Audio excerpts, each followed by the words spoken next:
Hai semuanya, ini Edo. Kali ini kita mau ngomongin lensa third party wide angle zoom lens buat Sony full frame. Backstory dikit buat orang yang mungkin kurang familiar dengan jenis lensa kayak gini. Jadi mungkin ada 3 jenis lensa zoom yang sering ditemuin ya. Wide 16-35 mm, medium 24-70 mm, telephoto 70-200 mm. Atau biasa sering juga disebut Holy Trinity of lenses. Soalnya cuma dengan 3 lensa itu, focal length 16-200 mm itu bisa terpenuhi. Coba kita lihat harga lensa wide angle zoom dari Sony. Bikin omet teriak-teriak.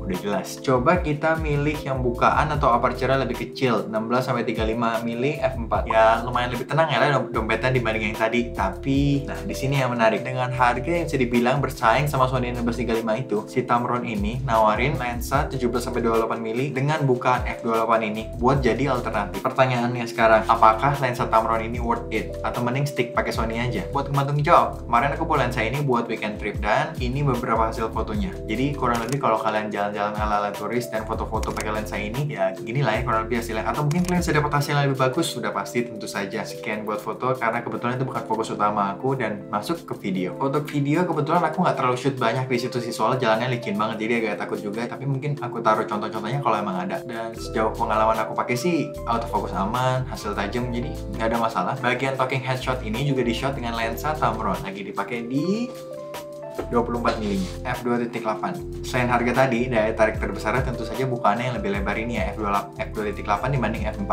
Nah, tapi sebenarnya beda satu stop itu beda banget gak sih atau beda biasa aja? Kita coba lihat aja ya. Ini di shot di 24 mm f2.8. Coba kita ganti ke f4. Oke, jadi ini dengan kondisi lighting yang sama, semuanya sama, nggak ada yang berubah, cuman f-stopnya dinaikin jadi f4. Jadi hasilnya kayak yang bisa dilihat jadi lebih gelap semuanya ya. Apakah ini akhir dunia? Ya nggak juga, kalau ada situasi terkontrol kayak gini, bisa nyalain lampunya aja jadi lebih terang misalnya gini. Jadi sebenarnya sesuatu yang bisa diakalin, tapi ngebantu banget kalau emang lagi ada di kondisi low light dan nggak bisa ngapa-ngapain, nggak bisa pakai lampu, nggak bisa apa-apa. Ini ngebantu banget. Tapi seperti yang dilihat hasilnya lumayan, tapi bukan berarti f4 itu jelek ya. Cuman ini suatu advantage, keunggulan gitu. Balikin lagi dulu.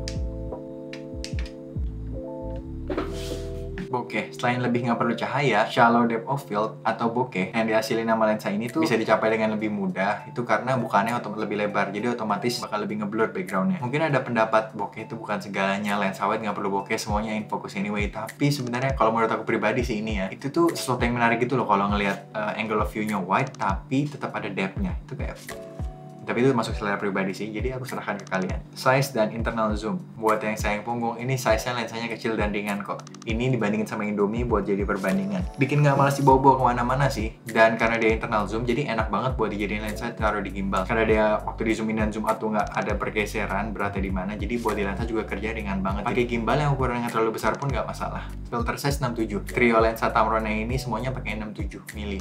Di lensa 17-28, 28-75, dan 70-80 kalau nggak salah. Semuanya pakai filteringnya sama, jadi tinggal beli satu size cons. Tapi enggak, ini sesuatu yang mungkin sebenarnya masuk con, tapi rasanya sebenarnya enggak juga.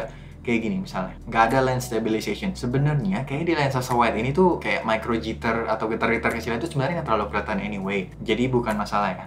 Dan kalau kalian pakai kamera yang compatible sama software Catalyst Bros, kayak ini sesuatu yang bisa dihilangkan dengan mudah gitu. Dan nggak perlu terlalu ngezoom karena emang gitar-gitarnya nggak terlalu kelihatan anyway kan. Dan kalau emang perlu yang stabil banget anyway, kalian pasti akan pakai sejenis stabilizer lah, entah itu gimbal atau steadicam dan lain-lain. Nah, dan kalau kalian 17-28 mm. Tadi kan kita sempat ngebahas focal length yang umum ya, 16-35, 20-70, 70-200. Nah, masalahnya di situ 16-35. Tapi lensa Tamron ini nawarinnya 17-28. Jadi 17 ya lebih gede dari 16, nggak se-wide gitu, dan nggak nyampe 35 di bagian ngezoomnya. Tapi sebenarnya apakah itu masalah?